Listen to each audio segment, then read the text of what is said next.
Chapter 78 titled The Sun God and the Rebellious Hero. Ares was so depressed by the results of Ragnarok, while Hermes told him that he may lose his hair if he got stressed that much. Ares said that the 4 wins and 4 losses is a very crucial position to them, and he worried about the next fighter for the god that Zeus chose. Because he is a narcissist and a pretty boy, and that's why he hates him that much. But Zeus said that it's true, even he is a hard one to gasp and always not getting in serious, but he is a strong fighter. Then they go to the pool in the center of the garden. They saw a lot of naked ladies swimming in the pool. And there's also a one naked guy sitting near the statue. The guy said that, this is just a paradise for him. Zeus responded, that it seems someone is having fun. Apollo was confused and asked, why are they here? Ares was so angry at what he saw. Because Apollo is just having fun while they are stressed on thinking of the results of the match. Apollo stands up and recognizes that it was Ares as one standing in front of him. He asked them, why they come here to see him? Because it's not unusual to come, to pay a visit to him. Ares told Apollo to cover his body first because he is naked. But suddenly Apollo was in the back of Ares and tried to tease him and go together because they are friends. But Ares is disgusted and angry because they are not friends. But Apollo still insists on it. Ares tried to attack because Apollo is being clingy to him. But Apollo is easily dodge it. And Ares was slipped to the pool. Apollo was laughing to him and told him that it feels great, right?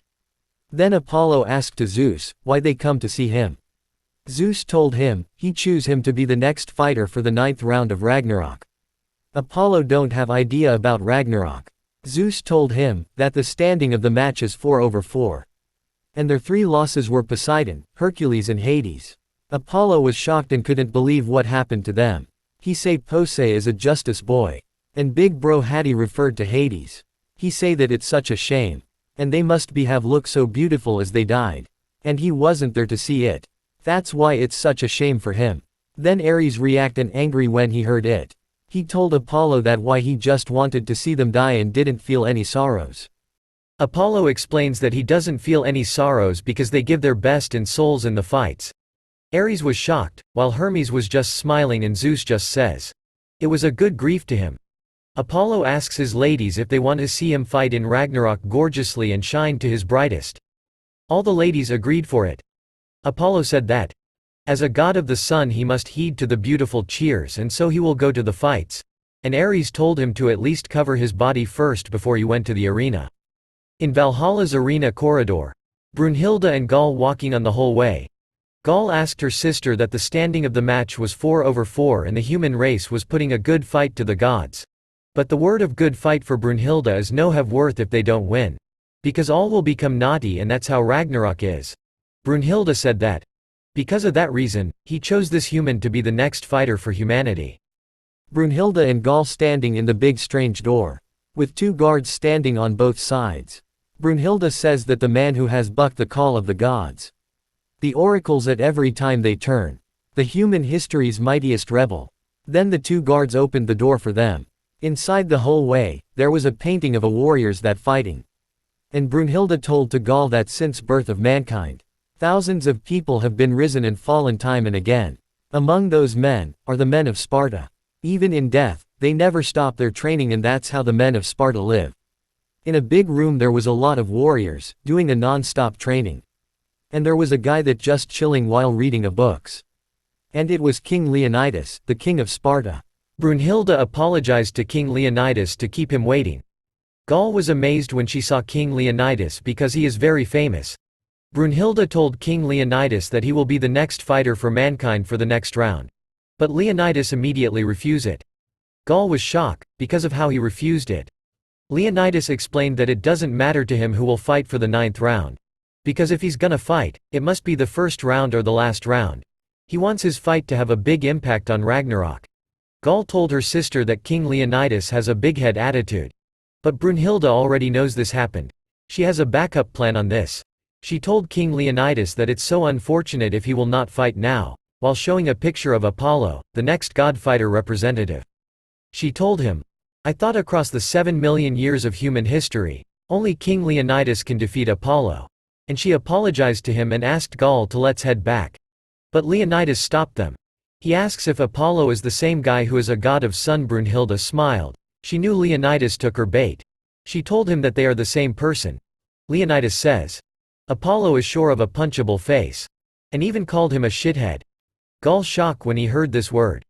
Leonidas told them that there are 3 things that he likes in this world. 1. The book to read on a hammock. 2. Some wine with side of Spartan cheese. And 3. Punching some uppity fucking shithead gods right in front in their smug ass teeth. Leonidas accepts the deal to fight the next round. And says. He will take that bastard out, in the name of Sparta. In the arena. Heimdall introduced the next fighter for the 9th round. First in humankind. Where do the mightiest people in human history lie? No matter who you ask, there's only be one answer. It's Sparta. These men devoted their whole lives to the endless training. They were born for battle and dead for the battle. But what was their aim? Triumph. Glory.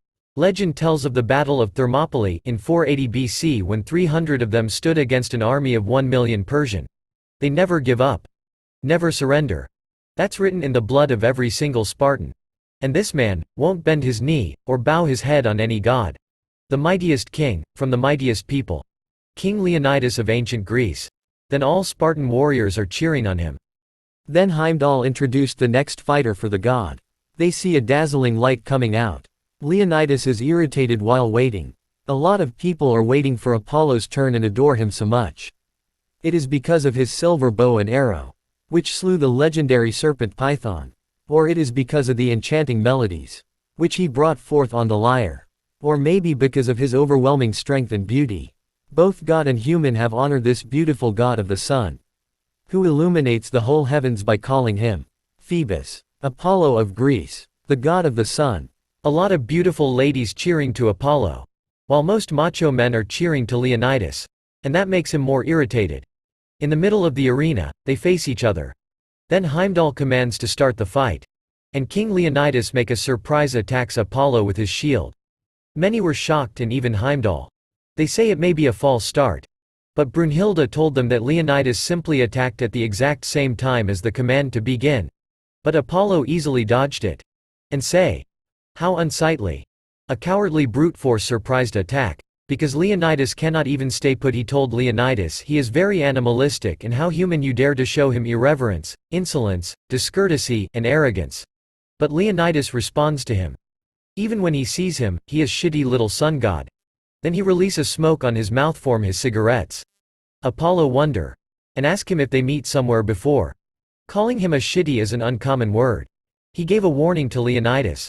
That he will get a divine judgment if he says that word again. But Leonidas didn't scared to him. He take another cigar and smoke it. And told Apollo. He hate him more than anything in this whole world.